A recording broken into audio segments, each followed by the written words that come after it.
সত্যজিৎ পুত্র সন্দীপ রায় বড় হচ্ছেন, ক্লাস উঁচু হচ্ছে। মানিকবাবুকে ছেলের অঙ্ক শেখাবার জন্য বিজয়া রায় অনুরোধ করে বললেন, অঙ্কটা অন্তত তুমি ওকে বুঝিয়ে দাও, আমার অঙ্কের দৌড়টা তো তুমি জানো। মানিকবাবু দিব্যি এড়িয়ে গেলেন সেই অনুরোধ, বললেন, এতে অসুবিধার কি আছে, একজন অঙ্কের মাস্টারমশাই রেখে দাও, দেখছো তো কত ব্যস্ত আছি। সত্যি মানিকবাবু ব্যস্ত থাকতেন, আর সেই জন্য সন্দীপ রায়ের জন্য অঙ্কের মাস্টারমশাই এসেছিলেন, তার নাম অজিত সিনহা। সুকুমার রায়ের পত্নী সত্যজিৎ রায় মহাশয়ের মা জননী সুপ্রভা দেবী বলতেন, তোমার বাবা খান নাই, তোমার ঠাকুরদা খান নাই, তুমি কেন খাইবা।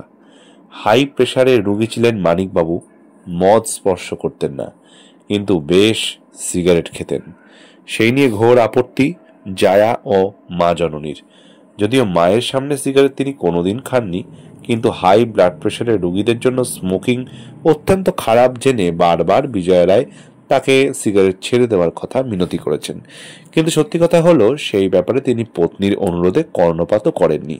বলতেন, উইনস্টন চার্চিল, পিজি উডহাউস এত বুড়ো বয়স অব্দি স্মোক করেছেন, তখন অবশ্য তারা মারা যাননি, কই ওদের তো কিছু হয়নি।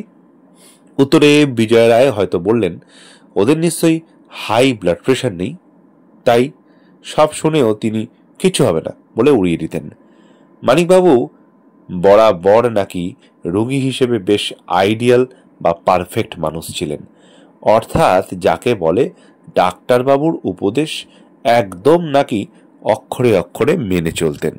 সাংসারিক কাজে একদম দক্ষ ছিলেন না, অনুযোগ না থাকলেও বিজয়া রায়ের বক্তব্য সংসারের কাজে মানিকবাবু মাথাও ঘামাতেন না। বাড়ির কাজে বেশ অকেজো ছিলেন, সে কথা তিনি লিখেছেন। উদাহরণ, বিজয়া রায়ের লেখায় ঘরের মধ্যে এয়ার কন্ডিশনার যন্ত্রে কোনোদিন হাত লাগাননি। বিশ্রাম করতে ঘরে ঢুকে যদি দেখতেন কোনো কারণে আমি নেই, চেঁচিয়ে উঠতেন, শুনছ, এসিটা চালিয়ে দিয়ে যাও। বিজয়া রায় ঘরে ঢুকে এসি চালালে তবে মানিকবাবু বিশ্রাম নিতেন। তথ্যসূত্র আমাদের কথা বিজয়া রায়। এর থেকে আমি বহুবার আগে পাঠ করেছি, আজ ভালো লাগার এই প্রতিবেদনটি আরেকবার পাঠ করলাম। ফেসবুক পেজের নাম যেখান থেকে আমি সংগ্রহ করেছি, এক যে ছিল নেতা। এটা মে মাসেই এই মহান মানুষের জন্মদিন গেছে, তার জন্মদিনের বিশেষ প্রতিপাদন তার জীবনী উপলক্ষে করেছিলাম আমার এই চ্যানেলে। নিশ্চয়ই শুনেছেন, না শুনে থাকলে প্লিজ একটু খুঁজে এই চ্যানেলই পেয়ে যাবেন, সার্চ করে শুনে নিন, ভালো লাগবে।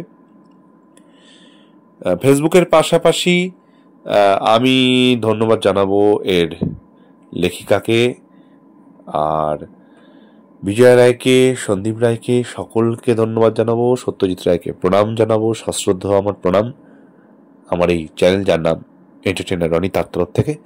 আর আপনাদের জানাবো আন্তরিক ধন্যবাদ এতক্ষণ ধরে ভিডিওটিকে বা অডিওটিকে যাই বলুন না কেন মনোযোগ দিয়ে শোনার জন্য। ভালো লাগলে লাইক, কমেন্ট, শেয়ার করে দিন।